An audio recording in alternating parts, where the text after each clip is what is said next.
నమస్కారం. Welcome to our channel. నేను మీ పద్మావతి. ఈ రోజు మనతో పాటు ప్రముఖ ఆధ్యాత్మికవేత్త మరియు న్యూమరాలజిస్ట్ శ్రవంతి గారు ఉన్నారు. ఆవిడతో మాట్లాడి మరిన్ని విషయాలు తెలుసుకునే ప్రయత్నం చేద్దాం. మీరు కూడా చూసేసి. నమస్కారం మేడం. నమస్తే అమ్మా. అమ్మ, వాస్తవానికి పాత తరంలో నడిచిన బిజినెస్లు అనేవి ప్రెసెంట్ ఇప్పుడు మనం చూసుకుంటే గనక కొంచెం వెనకబడి ఉంటున్నాయి. అంటే కొత్తగా వచ్చిన బిజినెస్లు అనేవి జనాలకు ఆకర్షితంగా మారుతున్నాయి. మరి ముఖ్యంగా ఎందులో చూడాల్సింది ఏంటంటే తాత ముత్తాతలు కావచ్చు, తన తల్లిదండ్రులు కావచ్చు, వాళ్ళ తరంలో నడిచిన బిజినెస్ అనేది పిల్లలకి లేదా మనవల చేతులకు వచ్చేసరికి ఎందుకని నడవట్లేదు? దీన్ని ఏ విధంగా చూడొచ్చు? మళ్ళీ మనం పూర్వ వైభోగాన్ని తీసుకురావాలి అంటే ఏం చెయ్యాలంటారు? చాలా సందర్భాల్లో చూస్తే గనక తాతలు ఏదైతే చేశారో, తండ్రులు ఏదైతే చేశారో వాళ్ళ పిల్లలు అనేది తరతరాలుగా నడుస్తూ ఉన్నదనేది చూస్తూనే ఉంటాం. అయితే కొన్ని సందర్భాల్లో ఏమవుతుంది అని అంటే ఫుడ్ బిజినెస్ ఏదన్నా ఉందనుకోండి, ఎవరైనా ఫుడ్ బిజినెస్ చేస్తుంటే ఈ తరం వాళ్ళకి అసలు ఇంట్లో ఎవరైతే ఈయన కడుపును పుట్టిన సంతానం కానివ్వండి, చేసుకున్న భార్య కానివ్వండి, వాళ్ళకి ఎవ్వరికి కూడా ఫుడ్ బిజినెస్ కలిసి రాకపోవడం అనమాట. ఆ జాతకాల్లో కొంతమందికి ఒక్కొక్క బిజినెస్ కలిసి రాదు అని చెప్పడానికి ఉంటుంది. కొంతమందికి ఫుడ్ బిజినెస్ కలిసి రాదు, కొంతమందికి ఎడ్యుకేషన్ బిజినెస్ కలిసి రాదు. ఓకే, కొంతమందికి వాటర్ కి సంబంధించింది అంటే లిక్విడ్ బిజినెస్, వాటర్ కానివ్వండి, లేకపోతే కనుక పాల వ్యాపారం పెట్టి చాలా ఇదైపోయిందండి, చాలా నష్టపోయారు అని చెప్తూ ఉంటారు. మనకు అనిపిస్తుంది పాల వ్యాపారం ఏముంది, రోజు అమ్ముడు పోతాయిగా అని. కానీ అట్లా కాదు. అంటే గేదెలు కానీ, ఆవులు కానీ ఊరికే వాటికి ఒంట్లో బాగాలేకపోవడము, మందులకి వాటికి ఎక్కువ ఖర్చు అయిపోతూ ఉండడము, ఇలాంటివన్నీ చూస్తూ ఉంటాం. లేకపోతే అవి తొందరగా చనిపోవడం అవి చూస్తూ ఉంటాం.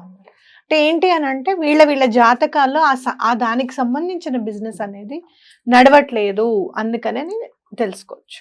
అయితే కొన్ని సందర్భాల్లో ఏమవుతుంది అని అంటే అసలు లిక్విడ్ బిజినెస్ అసలు పనికిరాదండి, లేదండి ఆయిల్ బిజినెస్ అసలు చేయొద్దు అనేది కరాఖండిగా చెప్పడం జరుగుతుంది అనమాట. ఎందుకంటే సాటర్న్ కి సంబంధించిన బిజినెస్ ఉండాలి అని అంటే గనక ఆయన చాలా అంటే హారోస్కోప్ పరంగా చూసుకున్నా, ఇటు న్యూమరాలజీ పరంగా చూసుకున్నా ఆయన హెల్ప్ చాలా అవసరం అనమాట.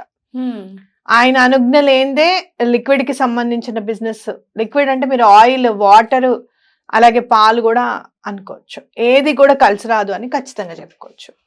అట్లాగే మీరు ఇంకొకటి చూస్తే గనక చేసే విధి విధానాల బట్టి కూడా ఇప్పుడు చూడండి, చాలా సందర్భాల్లో ఫ్యాక్టరీ మాకు వచ్చిందండి అని చెప్తారనమాట. వచ్చినప్పుడు వాస్తు చూయించుకోవడం అనేది చాలా ఇంపార్టెంట్. ఆయన ఉన్నప్పుడు బాగానే ఉందండి అని అంటే పర్సనల్ గా జాతకం బాగున్నంత వరకు కూడా వాస్తు అంత ఇమీడియట్ ఎఫెక్ట్ చూపించకపోవచ్చు కొన్ని సందర్భాల్లో.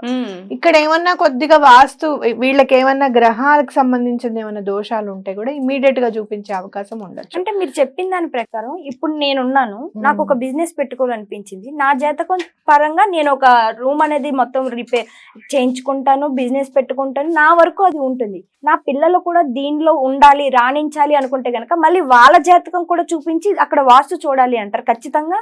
ఏదైనా పెద్ద బిజినెస్ పెడుతుంటే గనక, చాలా పెద్ద బిజినెస్ అండి అని అనుకుంటే గనక మీరు ఇది చూస్తే గనక, మీరు అంటే ఒక 20 lakhs 25 lakhs మీరు ఇన్వెస్ట్ చేస్తున్నారు అంటే గనక ఎటువంటి పరిస్థితుల్లోనూ మీ పిల్లలకి అది యూజ్ అవుతుందా, మీ పిల్లల పేరు మీద అది నడుస్తుందా అనేది చాలా ఇంపార్టెంట్.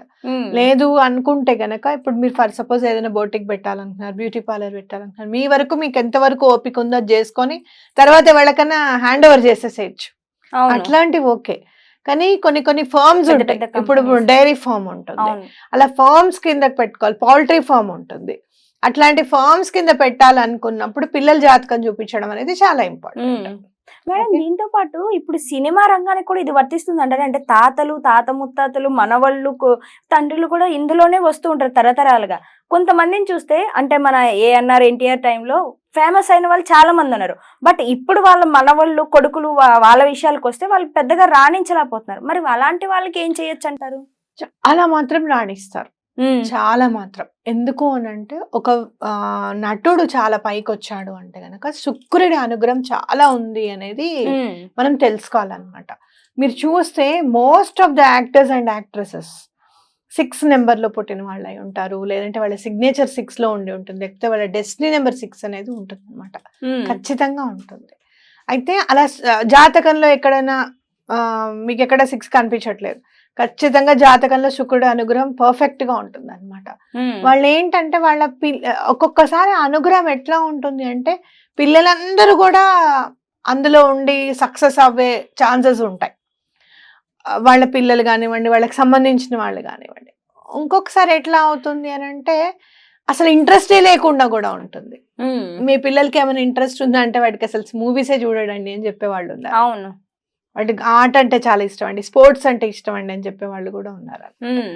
అట్లా ఇంకా చెప్పాలి అంటే బిహైండ్ ద సీన్స్ అంటే డైరెక్టర్స్ పిల్లలు యాక్టర్స్ అయిన వాళ్ళు ఉన్నారు, అలాగే యాక్టర్స్ పిల్లలు డైరెక్టర్స్ అయిన వాళ్ళు కూడా ఉన్నారు అనమాట.